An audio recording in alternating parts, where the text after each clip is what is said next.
Welcome to Regis மைத்திக்கல் stories. இன்றைக்கி நம்ம bed time ஸ்டோரியில் என்ன கதை பார்க்க போகிறோம் தெரியுமா? பீர்பால் கதை பார்க்க போகிறோம். கதையுடைய பெயர் என்ன தெரியுமா குட்டீஸ்? பீர்பால் செய்த மாயம். சரி குட்டீஸ், நம்ம கதைக்குள்ளே போகலாமா? ஏழ்மையில் வாடின ஒருத்தர் பீர்பால் கிட்ட வந்து உதவி கேட்டு நடையா நடந்தாரா. பீர்பாலும் மன்னர்கிட்ட உன் நிலைமையை எடுத்து சொல்லி உதவுறேன் அப்படின்னு ஆறுதல் சொல்லி அனுப்பினாரா. அக்பரும் பீர்பாலும் நந்தவனத்தில் ஒரு நாள் உழவிட்டு இருந்தாங்களா. அப்போ பீர்பால் ஒரு மனிதன் பணத்துக்காக எதையும் செய்யக்கூடியவன் அப்படின்னு சொன்னாரா. பீர்பால் சொன்னதை அக்பர் ஏற்றுக்கலையாம். அப்போ குளிர்காலம் வேற, குளிர் ரொம்ப கடுமையாக இருந்துதான். பேசிக்கிட்டே வந்த அக்பர் நந்தவனத்தில் இருந்த குளத்து தண்ணியில் விரலை வச்சாராம். தண்ணி ரொம்ப குளிர்ச்சி அதிகமாக இருந்ததால் விரலை வச்ச உடனே விருக்குன்னு எடுத்துட்டாராம். விரல் மறுத்து போகிற மாதிரி ஆயிடுச்சான்.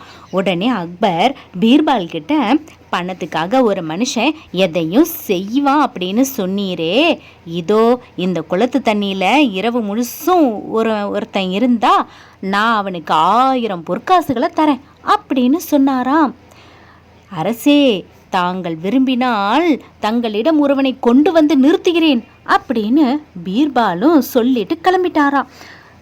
அவர்கிட்ட உதவி கேட்டு வந்தார் இல்லையா ஒரு ஏழை, அவருடைய வீட்டுக்கு பீர்பால் போய் அந்த ஏழை கிட்ட இரவு முழுக்க குளத்தில் உள்ள குளிர்ந்த நீரில் இருந்தா உனக்கு 1000 பொற்காசுகளை அரசர் கொடுப்பாரு அப்படின்னு சொன்னாரா.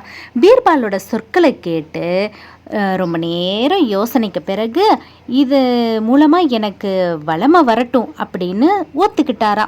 இப்போ அந்த குளத்துல இறங்குறதுக்காக ஒருத்தர் வந்தார் இல்லையா, அவர்கிட்ட குளத்துல இறங்குறதுக்கு முன்னாடி நல்லா யோசிச்சுக்கோ, இரவு முழுக்க நின்னாதான் வெகுமதி உனக்கு கிடைக்கும் அப்படின்னு அக்பர் சொன்னாரா. அவரும் சரி நான் குளத்துல இறங்குறேன் அப்படின்னு இறங்கிட்டாராம். குளத்தை சுத்திலும் காவலாளிகளை நிறுத்தி வச்சிருந்தாங்களாம். கவனத்தோட கண்காணிக்குமாறு சொல்லிட்டாங்களாம். அக்பர் அரண்மனைக்கு தூங்க போயிட்டாராம். அந்த கடும் குளிர்ல இரவு முழுக்க குளத்துல நின்றுட்டு மறுநாள் சூரிய உதிச்ச உடனே வெளியே வந்தாரா அந்த ஏழை. அக்பரை வணங்கி நின்னாரா. அப்போ அக்பர் அந்த ஏழை கிட்ட, நடுங்கும் குளிர்ல குளத்து நீர்ல இரவெல்லாம் எப்படி நின்ன அப்படின்னு கேட்டாரா. அந்த ஏழை சொன்னாராம், அரசே, அரண்மனையில் உள்ள அந்த விளக்கு சுழன்று சுழன்று ஒளி வீசிக்கிட்டே இருந்ததை பார்த்துக்கிட்டே இருந்தேன்னா அதனால் குளிர் எனக்கு தெரியலை அப்படின்னு அப்பாவித்தனமாக பதில் சொன்னாரா.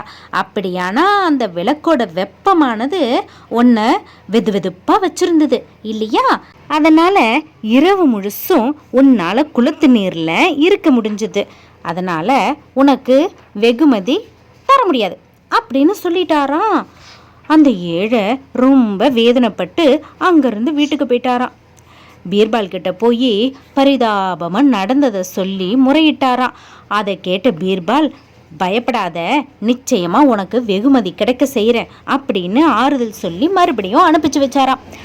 மறுநாள் பீர்பால் அரசவைக்கு போகாம குளத்தங்கரையில் மிக உயரமாக 2 கம்புகளை நட்டு வச்சாராம். அந்த குறுக்க ஒரு கம்பை கட்டியும் விட்டாராம்.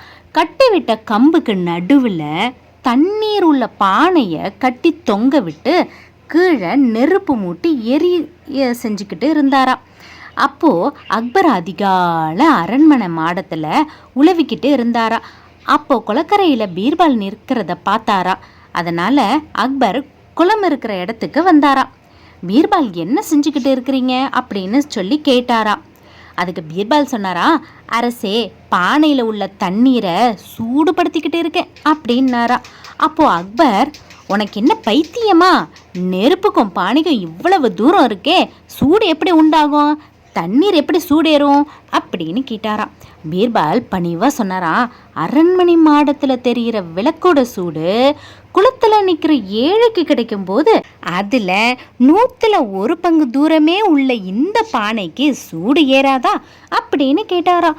பீர்பாலோட சாதுரியமான செயலை பார்த்து அக்பர் ரொம்ப வியந்து போய் ஏழைக்கு 1000 பொற்காசுகளை பரிசா கொடுத்தாரா. பீர்பாலுடைய சாதுரியத்தையும் பாராட்டினாரா. என்ன குழந்தைங்களா, கதை பிடிச்சிருக்கா? உங்களுக்கு கதை பிடிச்சிருந்ததுன்னா உங்களுடைய குட்டி குட்டி ஃப்ரெண்ட்ஸுங்களுக்கும் கதையை ஷேர் பண்ணுங்கள், சேனலை சப்ஸ்கிரைப் பண்ணுங்கள், மறக்காமல் லைக் பண்ணுங்கள். தேங்க்யூ.